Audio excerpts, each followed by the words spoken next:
Go. So tell us what occurred today, Jim. Hi, okay, I'm Jimmy Hill, father Jimmy Atchison. As you know, my son was unarmed surrender, yet shot and killed on January 22nd, 2019 by former Atlanta police officer Sean Ken on the suspect of a bogus armed robbery warrant, and where the witness came forward and stated that there was no gun or an armed robbery. Today, we had a press conference, a major press conference in front of the courthouse across the street from 141 Price Street in Atlanta, and I'm on a group of reporters, a group of newspaper writers, myself, along with my family, our attorney, Tanya Miller, attorney, Georgia State President Gerald Grigg, NAACP President Gerald Grigg, two gentlemen from the Cochran firm, along with his aunt Tammy Featherstone, his sisters, and his brother Jimmy Hill, and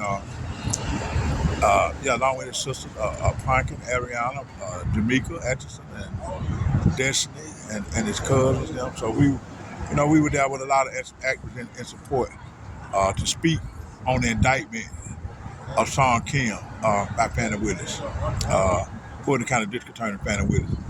And what happened was, though our attorney was sick, so she wanted to wait. The indictment was handed out Friday by Fannie Willis, charging Sean Kim. The grand jury indicted him on 2 counts, 2 different indictments. One indictment was a felony murder, aggravated assault, and violation of oath.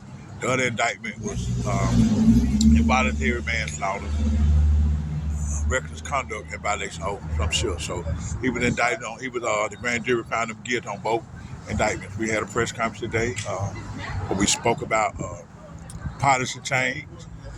It emerged as needing a policy change. We spoke on we still have to continue to put boots on the ground because, they're just a step in the right direction. And we spoke mainly about my family, these other families, why we ain't getting the type of support that we haven't been getting. Because, it's been 4 years, and Sean Kim, January 22nd, 2019, it'll be 4 years. Sean Kim is still walking around. In that process, we lost my son's grandmother, Elizabeth Ann Atchison. We lost his uncle, Timothy Atchison, and we lost his mother, who we laid to rest, May 19th this year, Cynthia Atchison. So why is Sean Kim still able to walk around? It took 4 years, 4 years of hell, 4 years of torture, 4 years of facing many obstacles and hurdles that have been in our path, 4 years of political gain, 4 years of suffering and struggling, emotionally and physically. And, it's been a fight. It's been a fight to hold on to our sanity.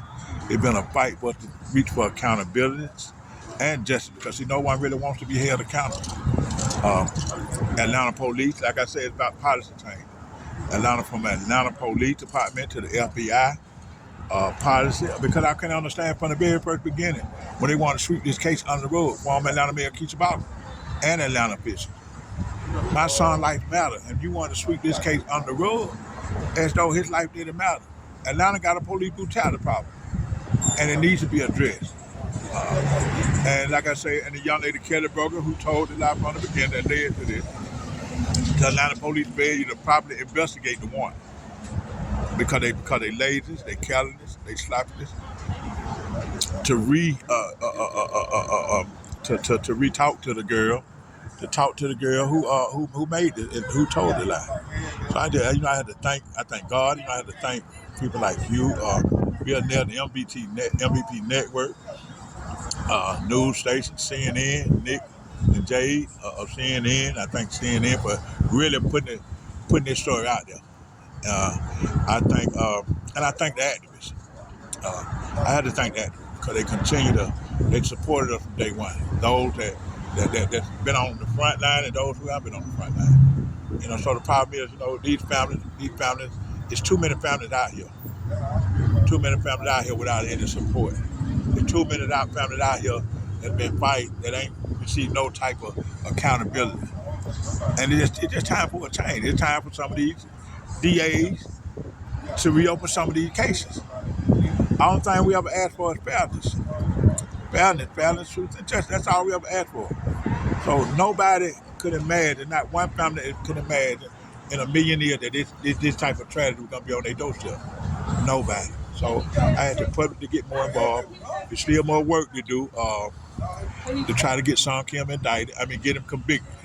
We just a step. We're on the 30-yard line. So we had to get across the goal. So, we're not finna get complacent. We're not finna get too comfortable. This fight go on justice for my son Jimmy. We will continue to fight.